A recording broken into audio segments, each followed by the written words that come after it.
Good morning, everybody. Thank you very much for attending, and it's my great pleasure to welcome you all to World Travel Market and to the unveiling of the World Travel Market 2013 Industry Report.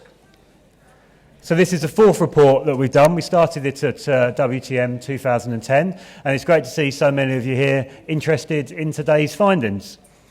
So I'm just going to briefly talk you through the background to the report and how we compiled it together. So the report itself is genuinely unique because we polled WTM exhibitors and also our key buyers from the WTM Buyers Club. So in total, we have more than 1,000 senior industry executives, and they all took part in the survey, offering a true reflection of their opinions at the top of the global industry. So this means that the report's findings and its conclusions genuinely reflect the opportunities and the fears of the travel industry and will mirror those conversations that the senior industry executives will be having on the show floor throughout the next 4 days. Furthermore to this, these findings were supported by another poll of more than 1,000 UK holidaymakers. All of these holidaymakers had a holiday in 2013 which was of 7 nights or more. So this means that the report itself genuinely reflects the industry and then is able to compare that with those holidaymakers from the UK. So without further ado, I shall now hand you over to Stephen Sacker, BBC journalist, who will present the report's findings, and then after that we'll have a panel session of Q&A with 3 WTM industry experts. Stephen. Great. Thank you very much, Paul, and good morning, everybody. I hope you've got your croissants and your coffee, because I'm going to whiz you through a PowerPoint now, just giving you more detail on the industry report. I'm Stephen Sacker. Many of you may know I've been coming to WTM for several years, always enjoy my time here. This year I get to unveil the report itself, so that's a new little treat for me. So I'll get right into it, and then, as Paul said, there's going to be a question and answer session with some industry experts at the end where I can perhaps, well, I won't be bringing my hard talk game face into play, but I will be quizzing them about what the trends and the data that we unveil right now, what it really means. So let's get going. The report has 6 chapters. There they are, all 6 of them. And the overbearing message, I think, is that there's a lot of optimism around. Despite all of the economic difficulties that we've seen in the world over the last few years, optimism is returning to the industry. In particular, there's clearly been an impact here in London and the UK from the Olympic Games and its legacy. But there's optimism, signs of it in the aviation industry, emerging travel and tourism markets, travel resources, and we're also going to look at some broader trends in the UK. Now, the first chapter is really about this positive picture for the industry. We all know that there are some encouraging signs in the global economy. The industry is picking up on those. 9 out of 10 senior industry executives say that they feel optimistic, both for their company and for the global industry in 2014. Just over 90% feeling good about their own company's prospects, 89% for the industry as a whole. But clearly, this feel-good factor is pretty much unanimous. The second chapter of the industry report looks at the impact of hosting the Olympics. It assesses what it did for London, what it might do for Rio. If we start with London and the UK, we'll then move on to 2016 and a look ahead at what it might do for Rio. Now, despite the concerns, I don't know if you remember them, but I certainly do, concerns that the Olympics would actually hinder London's tourist and travel industry in the sense that, there'd be people scared off by the thought that the city would be just so focused on the Olympics, accommodation would be too expensive, all of that stuff. Actually, the opposite seems to have been the case, with the country's tourism industry thriving after the Olympic boost. Almost 2/3 of senior industry execs say there has been an increase in demand for London, just over a quarter saying there is, quote, much more interest in the city from overseas tourists. The increase is spread across the whole UK, 54% saying that an upturn in interest for the country as a whole, as a tourism destination, has been noted. Now, due to this increased interest, half of all travel companies have increased capacity, 52% specifically for London, 48%, almost half for the UK as a whole. And here's something for London and the UK to be proud of. it is now listed as the global industry's favourite destination for a break. So, feather in the cap for London there. Now, if we go on to just talk about Rio for a moment, 4 out of 10 industry execs say that they are more likely to commit new capacity to Brazil because of what they saw in London 2012. More than a quarter saying they're so confident about Rio 2016 that they won't wait until after the World Cup, which of course is in Brazil in 2014, before committing that extra capacity for the Olympics in 2016. Now, almost a fifth of British holidaymakers say the success of London 2012 has actually made them more likely to attend Rio for the Games in 2016. And if you think that only 150,000 or so UK tourists actually made it to Brazil in 2012, that could mean a significant increase in UK tourists heading out to that part of South America. Now, the third chapter of the industry report is a specific look at the aviation sector, and it starts with a trend that the industry predicts could be actually a real global trend in 2014. That is the rise of what they call no-frills business class. This is basically taking a no-frills experience but bolting on some of the components that you get with business to offer a new kind of service. So you're basically on a no-frills airline, but you're getting more legroom, you're getting a bigger seat, you're getting a meal, arguably a decent meal, you never know. But it does change the whole sort of no-frills experience.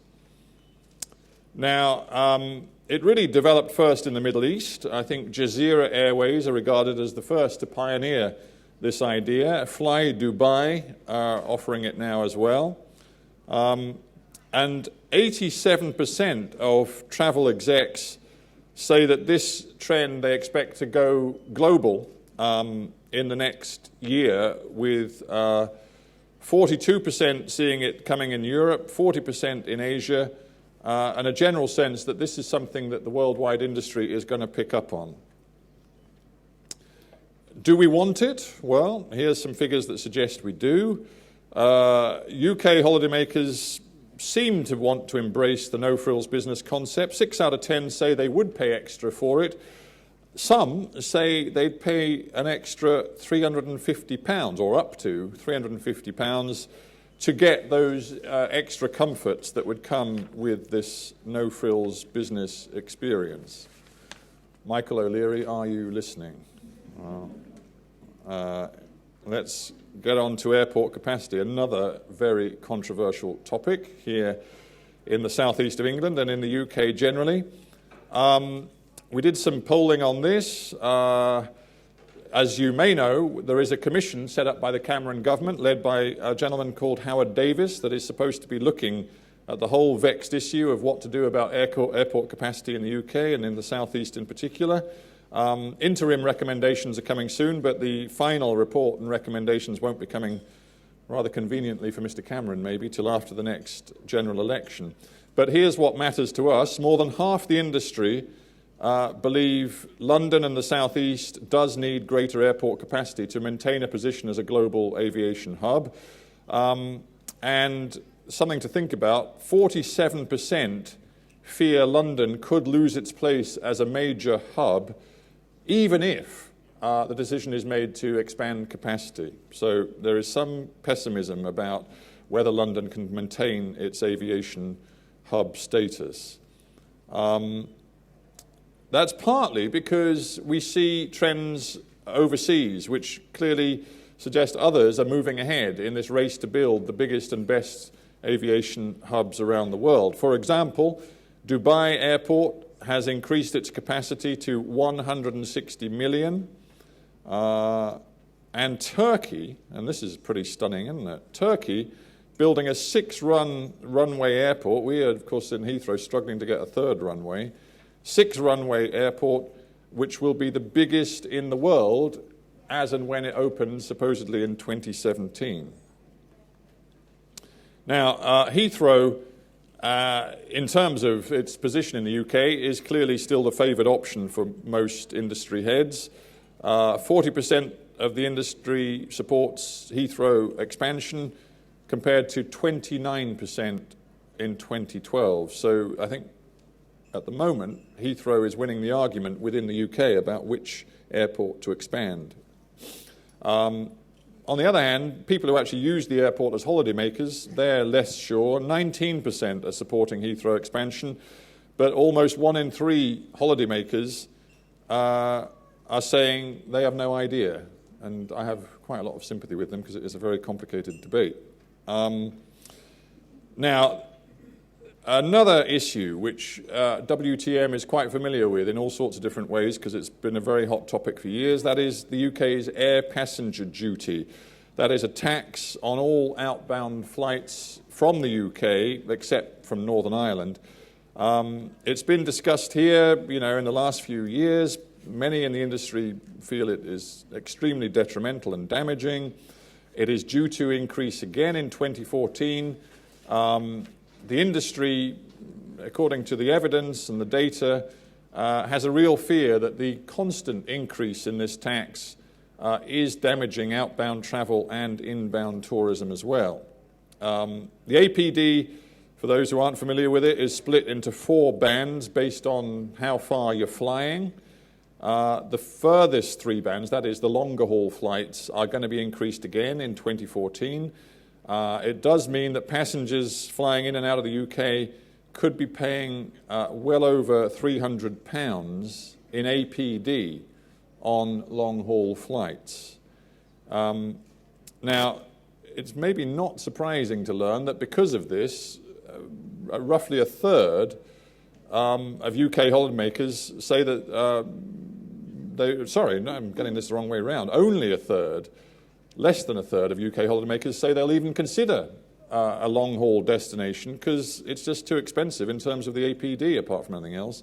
And 4 out of 10, 39% actually, will only consider short-haul destinations which don't experience a rise in APD next year. So the evidence is that consumers are becoming very sensitive to the levels of air passenger duty.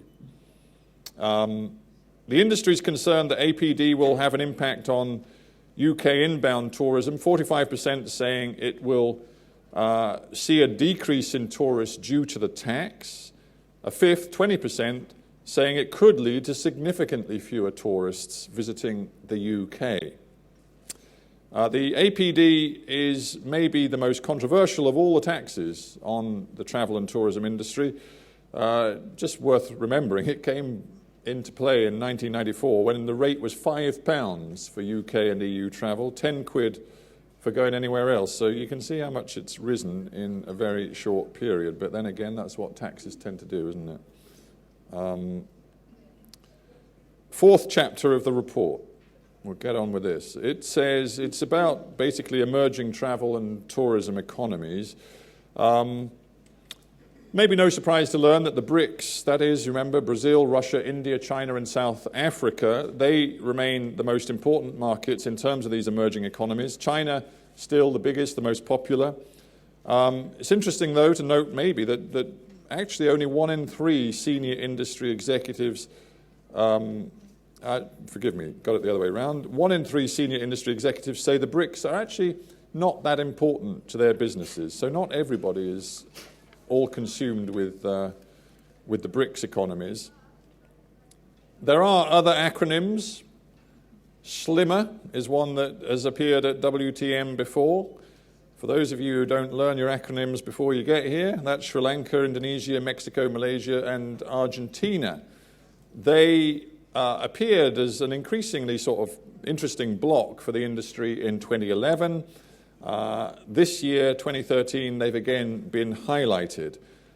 But in essence, the message is still that Asia is really where it's at in terms of growth in travel and tourism. WTM, our senior industry executives, named 3 destinations with the most potential. Of the top 30, 9 are in Asia. China still leads the way, but other ones that are very close to the top were Vietnam, Indonesia, Thailand, Myanmar, Sri Lanka, Malaysia, Cambodia, and the Philippines. So you can real sense there that Asia has so many growing markets in travel and tourism. Chapter number 5 in the report was all about resources, the sorts of resources people use when they're booking a holiday or indeed when they're actually on holiday. We all know now that the sort of peer group sites, the review sites such as TripAdvisor are doing very well. Amazingly to me, more UK holidaymakers say they trust TripAdvisor than they do the recommendation of friends and family. So either they don't believe what their mums and dads tell them about that wonderful holiday they had, or they're just obsessed with TripAdvisor. I don't know. Anyway, peer review sites are most trusted by 27%. Personal recommendations, most trusted by 18%. So make of that what you will when you go home tonight. I have heard many people predict the steady demise of the hard copy guidebook over the last couple of years. Maybe its predictions of its death were premature because 6 out of 10 UK holidaymakers still use a guidebook, and 41% apparently purchase a guidebook especially and specifically for their holiday. So guidebooks are still in business. Now, social media.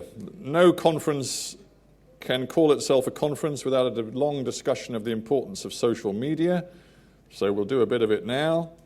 I don't know how you all feel, but I try to go on holiday to forget about work, forget about the office, and disappear for a while. But most people, it seems, are abandoning that idea of a holiday because they want to stay in touch. 4 out of 10 UK holidaymakers say that they are most definitely in contact with home during their holidays via social media.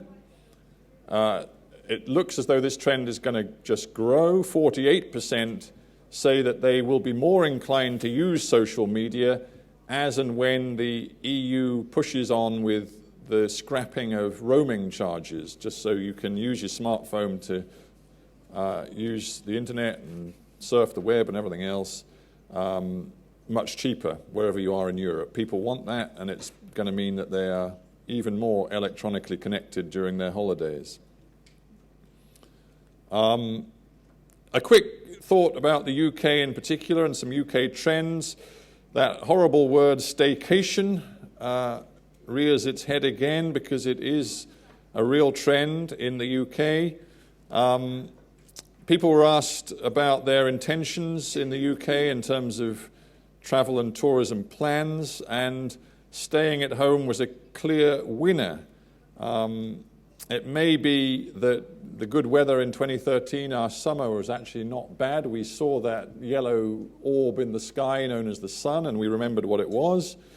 And very naively, people think because we had a good summer last summer, we might have a good one next summer. Anybody who lives here knows that's nonsense. But the fact is, it seems to be that people are convinced Britain is now the new Mediterranean, and well, I may be exaggerating slightly. Anyway, 3 in 10 are citing the good weather of summer 2013 as a reason for holidaying in the UK next year. How naive and how misguided. But there you go. You can't argue with the stats, can you? Now, here's an interesting one as a social trend. For those of you who don't live in the UK, you may not know that the British government is so worried about people taking their kids out of school to go on holiday when it's cheaper because, you know, travel and tourism rates tend to be lower during term time because families can't go on holiday. Anyway, parents have wised up to this, and some of them take their kids out of school to go on holiday when rates are cheaper. The government doesn't like it. It's now introduced a £60 per child fine if kids are taken out of school to go on holiday. But, and here's where the traditional bulldog spirit of the British comes into play, 4 out of 10, 37% of parents say that they are prepared to take the fine and still take Johnny and Matilda on holiday during the term. What I find worrying about this is that they don't appear to care about educating their children, just giving them a nice holiday. But there we go. I suppose if it's cheaper, some parents can't resist a bargain. Anyway, the point is that the 60 quid per child fine doesn't seem to be deterring at least 37% of British parents who say that they still might do it and take their kids out of school on holiday.